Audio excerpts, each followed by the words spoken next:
Mula sa Lawag City, excited na kaming makarating sa susunod na checkpoint.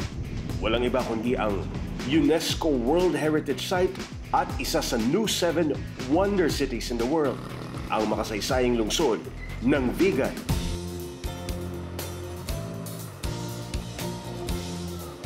Tila blast from the past ang pagtapak sa Kalye Crisologo na siyang pangunahing atraksyon sa Vigan.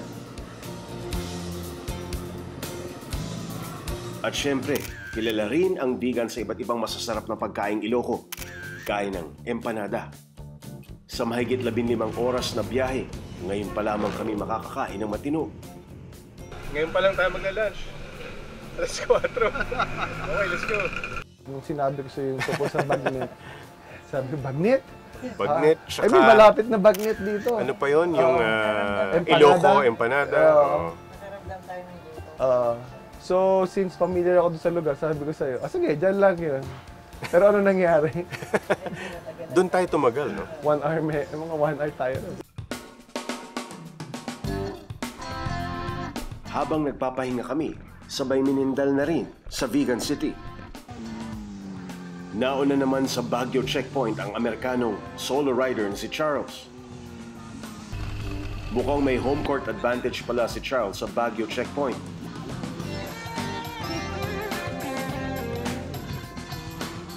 Dahil 5 taon na siyang naninirahan dito at gamay na niyang mag-ride sa kurbado at matatalik na kalsada ng Baguio. Kahit na hindi opisyal na race ang Cannonball, layunin pa rin ni Charles na maging isa sa unang makatawid sa finish line. So, when I'm running these challenges, I feel my pocket full of nuts and seeds and things like that. So as I'm riding the ride, you just take one hand, you reach in, take a couple nuts, put it on your helmet, and you eat it. Veterano na sa larangan ng pangangarera si Charles. Simula 12 anyos, sumasampa na siya ng motor, kaya naman hindi na rin mabilang ang mga naiuwi niyang parangal. Well, my history is I'm a professional motocross racer. I was a top, in my area. I was never a world champion or anything, but I could ride motorcycles as a little kid.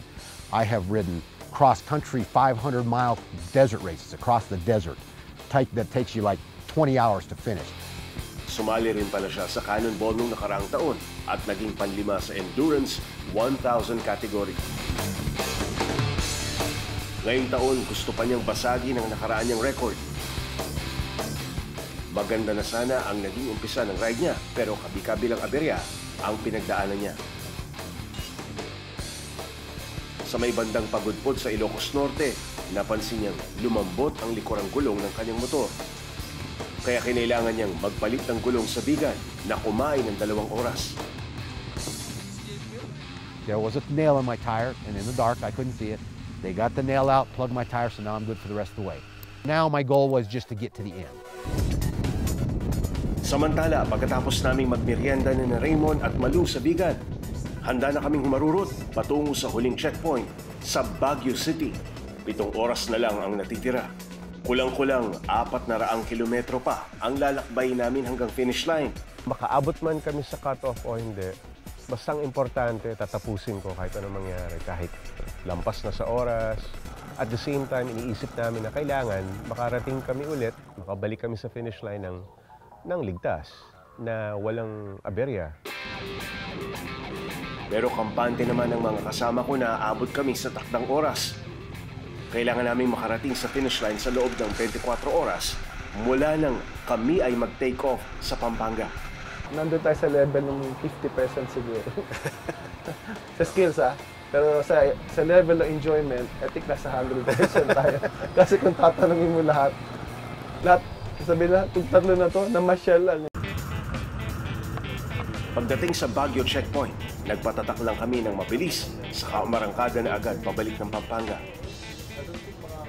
From here to Clark, kakain pa ng oras yun, so hindi namin alam kung aabot talaga kami. Ito na ang huling stretch ng Cannonball Endurance Run. 2.5 oras na lang ang palugit namin para makatapak sa finish line. Kailangan na naming rumatrak. Wala na kaming hinintuan. Binuhos na namin lahat ang natitira naming puwersa. Pero habang tumatakbo ang oras, tila mas lalong nagiging mailap ang hangganan. Dapat presence of mind habang nagmamaneho kasi delikado pag ginaanto ka. Nung pauwi tayo, talagang hindi ko alam, nakapikit na pala ako si Malu. Ewan! Buti Tapos na lang gumagano na yung motor ko. may communication May tayo. communication Meron tayong Sa haba sena. ng biyahe. No? Karamihan sa mga kalahok na rider, nakatawid na ng finish line. Tulad ng Team BMW na siyang nanguna sa Group of 10 category. Bonus pa na nahigitan nila ang oras na kanilang naitala nung nakarang taon.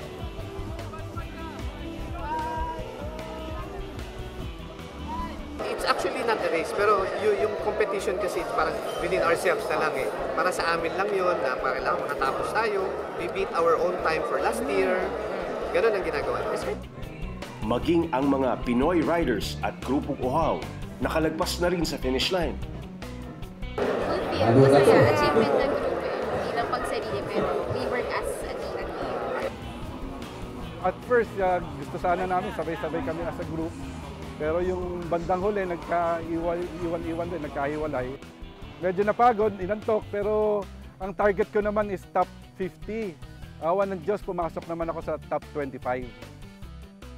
Si Charles naman kahit hindi nakapasok sa top 10 ngayong taon, masaya pa rin dahil ligtas siyang nakarating sa dulo. Managed to finish 13th. So I'm very happy with that. I finished. I was very tired. Pero ngayong taon, walang nakapigil sa pag-arangkada ni Amar tungo sa inaasam niyang tagumpay dahil siya ang unang nakarating sa finish line sa individual category. Masaya. Tanggal pagod. Parang achievement for me na nakadating ako dito ng gantong oras at first ako nakarating. Ang malaking tanong, aabot kaya kami sa oras?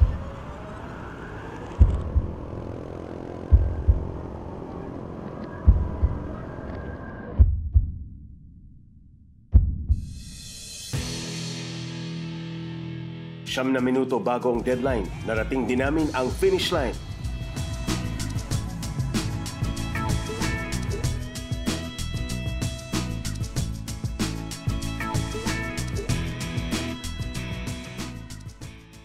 Kulang na lang halikan namin ang lupa sa sobrang saya. Sulit ang lahat ng pagod at hirap. Nung nalaman ko na may chance kaming umabot talaga at matatapos namin within yung prescribed period, tuwan-tuwa ako. Parang yung sa lahat ng pinaghirapan, sa lahat ng pagod, antok, lahat ng mga tiniis mo, may mga, kasi medyo painful din after, no? So, iniisip namin parang worth it to. At parang ang sarap nito after nito, pahinga na. So yun, ang taas nung tumaas yung adrenaline ulit. At sobrang saya ko nung nakita ko na andun nga kayo. Andun, naghihintay kayo. Tapos, ayun, parang wow, natapos ko. Nagulat ako. Parang, kaya ko pala. Tuloy-tuloy lang ang pag-angkas nyo sa amin hanggang sa susunod nating biyahe. Ako po si Jay Taruk at ito ang Motorcycle Diaries. Live the ride!